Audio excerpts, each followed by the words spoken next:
જય શ્રી કૃષ્ણ મિત્રો, આજે આપણે ગુજરાતી લાપસી બનાવીશું અને પરફેક્ટ રીતની. તો આપણે સૌ પ્રથમ મેં આ ઘઉંનો જાડો લોટ લીધો છે. જેટલો ઘઉંનો લોટ લીધો છે એટલું જ મેઝરમેન્ટ પાણી લેવાનું છે અને ગોળ અડધી વાટકી અને ઘી લેવાનું છે. તો હવે આપણે સ્ટાર્ટ કરીશું. તો સૌ પ્રથમ આપણે આ તપેલીમાં ઘી વાળી કરી દઈશું એટલે ચોંટે નહીં. અને આ પાણી આમાં નાખી દઈશું તપેલીમાં. અને હવે આપણે ગેસ ચાલુ કરીશું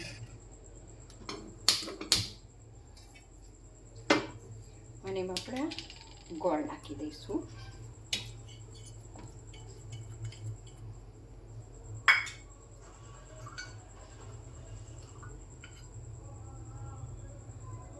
અંદર નાખી દીધું છે. હવે આપણે આ લોટ લીધો છે એ એક ડીશમાં લઈ લઈશું અને એને થોડુંક મણ આપી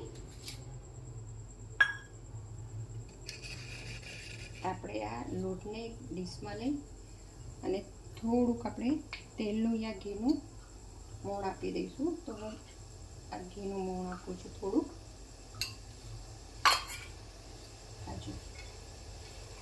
આવી રીતે ઘીનું આવી રીતે આપણે મોણ આપવાનું છે.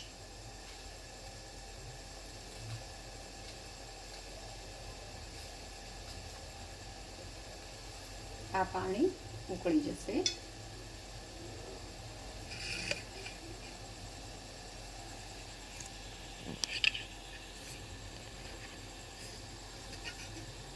પાણી ઉકળવા આવશે. આપણે થોડા ચપટાથી હલાવીશું આવી રીતે.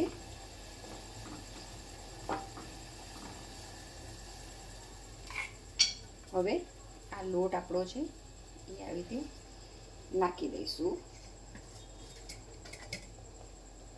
અને આમાં આપણે આવી રીતે કાણા પાડી દઈશું. 5 કાણા પાડી દેવાના છે આવી રીતે.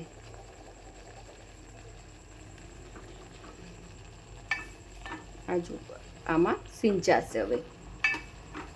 અને આ કાણામાં આપણે હવે આમાં આપણે ઘી નાખી દઈશું.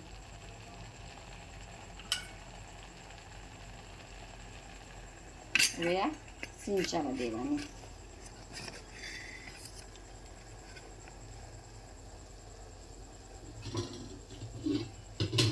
અને થોડી થાળી આપણે બાકી દઈશું.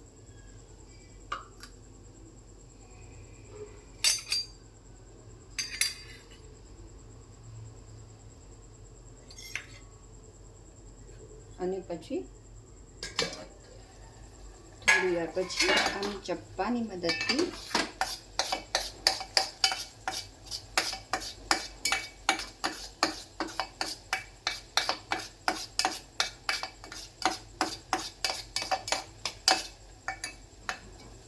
અને આ લોઢી મૂકી દઈશું આની માટે થોડી સિંચાવવા માટે.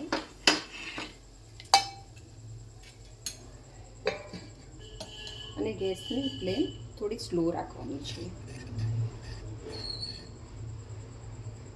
ગુજરાતીઓના ઘરમાં લાપસી પ્રસંગોપાત બનતી જ રહે છે અને આ માપથી તમે બનાવશો તો લાપસી તમારી પરફેક્ટ માપથી આ માપ મેઝરમેન્ટથી લઈને બનાવશો તો તમારી લાપસી એકદમ પરફેક્ટ અને સારી દાણેદાર બનશે.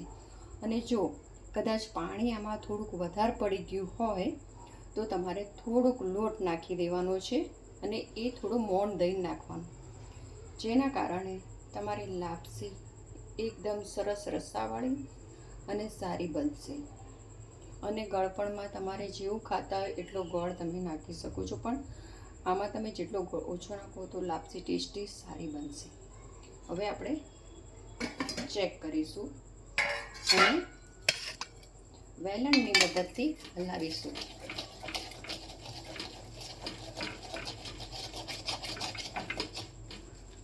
આવી રીતે હલાવવાની છે.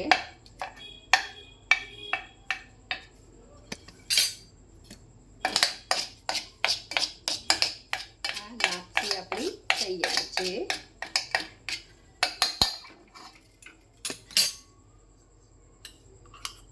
આમાં થોડું ઘી નાખીશું.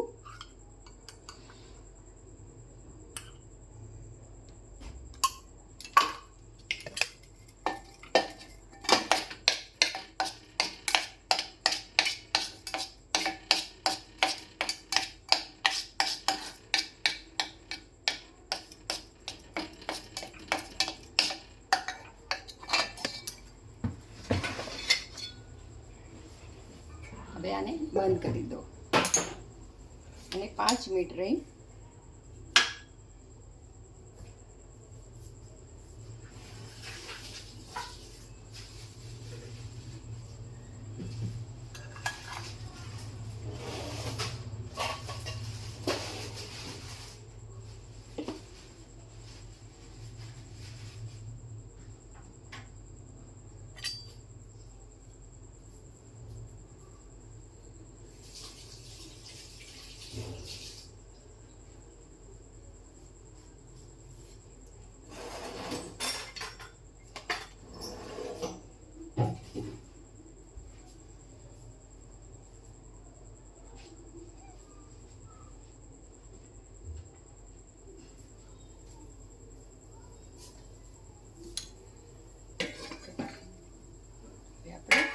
કરી લઈશું.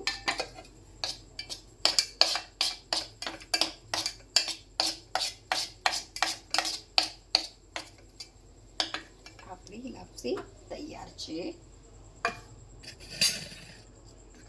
હવે આપણે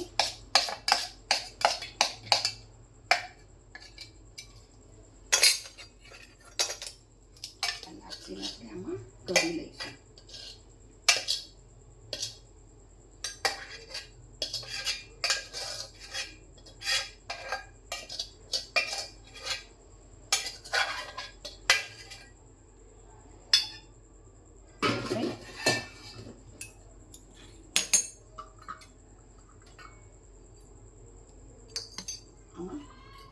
ઘી નાખીશું.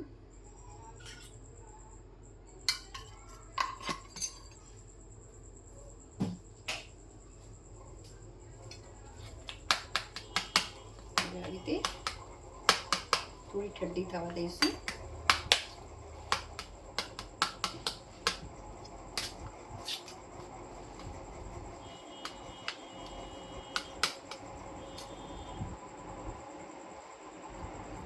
હવે હાથની મદદથી આપણે મસળી લઈશું.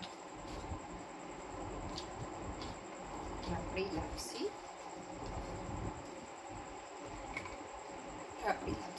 તૈયાર છે. જય શ્રી કૃષ્ણ.